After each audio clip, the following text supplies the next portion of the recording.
Hello, everyone.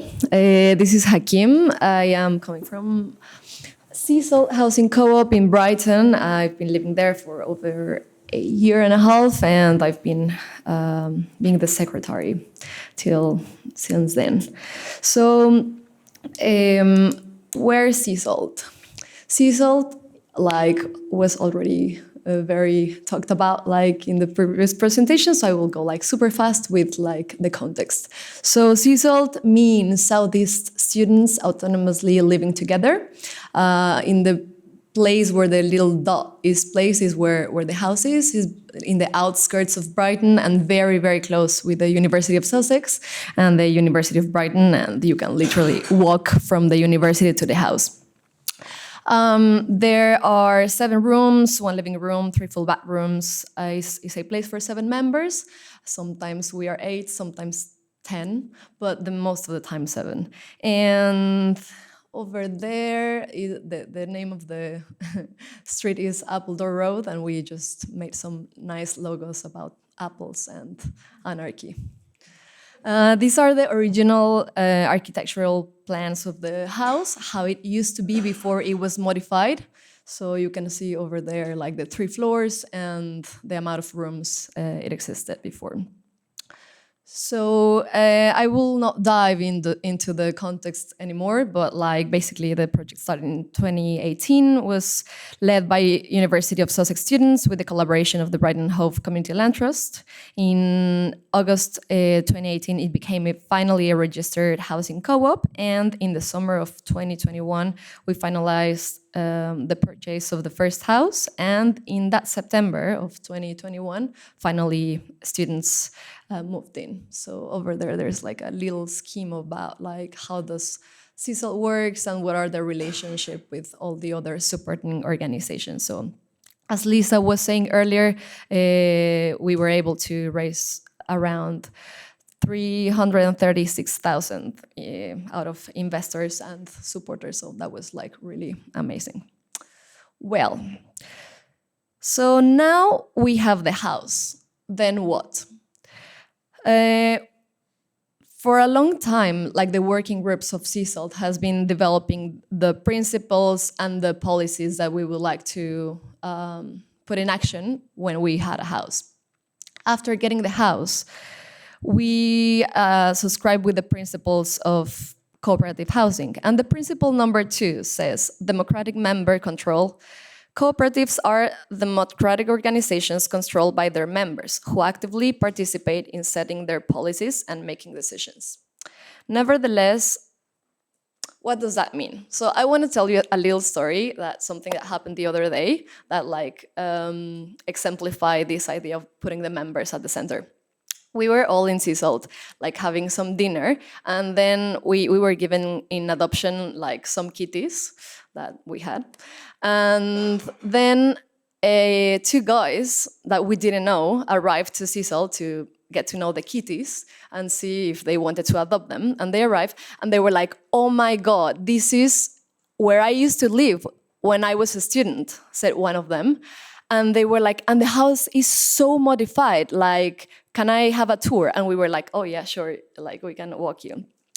And then he was like, everything is so different, but hold on, you're gonna get in trouble because first of all, how is it possible that you painted all the walls? That you made a Jackson Pollock kind of artwork in the middle of the stairs, or there's a lot of things painted on the wall or pasted that are gonna damage the walls.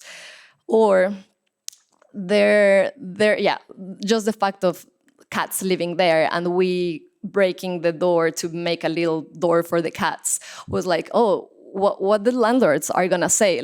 When I was living here, you couldn't even have animals or you couldn't do anything of this. Also, all the flatmates kind of hated each other at that time. And you look very nice living together. And we were, because at that time, this guy didn't understand that this was a co-op. And that's why we tried to explain, but it was a bit complicated for him to get it. So that was so life-changing. To get to know people living in the same property, maybe 5-7 years ago before CSAL was a co-op. And that just like left us thinking about what does that mean and how much of the same space has become now a home. Well, after that, I would like to put on the table this question of what does it really mean to put the tenants/members at the center of the house decisions. So the needs and desires of current members actually matters when a house turns a housing co-op. Why? Because they are actually able to set up the priorities that will impact on the decision of the space. So one very specific example of this is this case.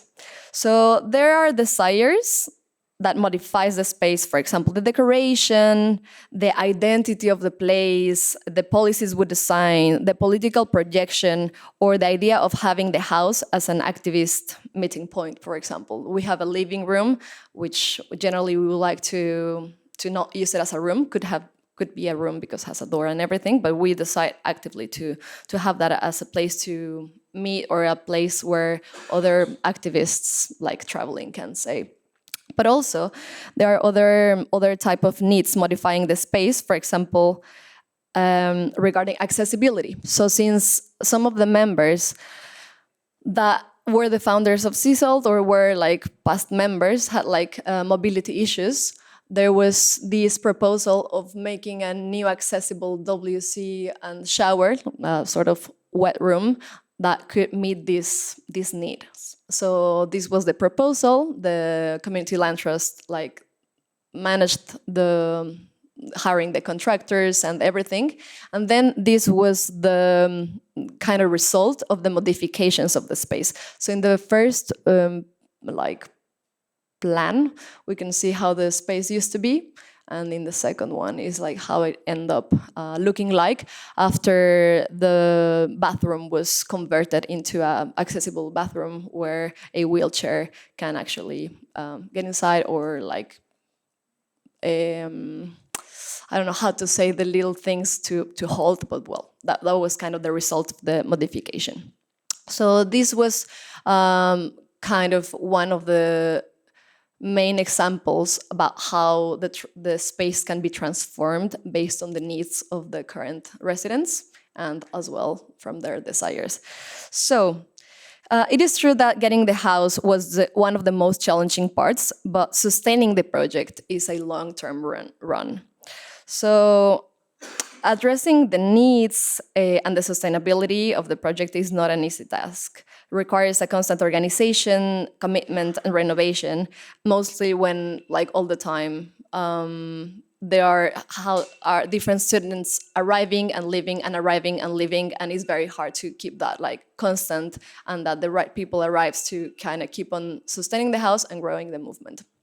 So yeah, there are still challenges.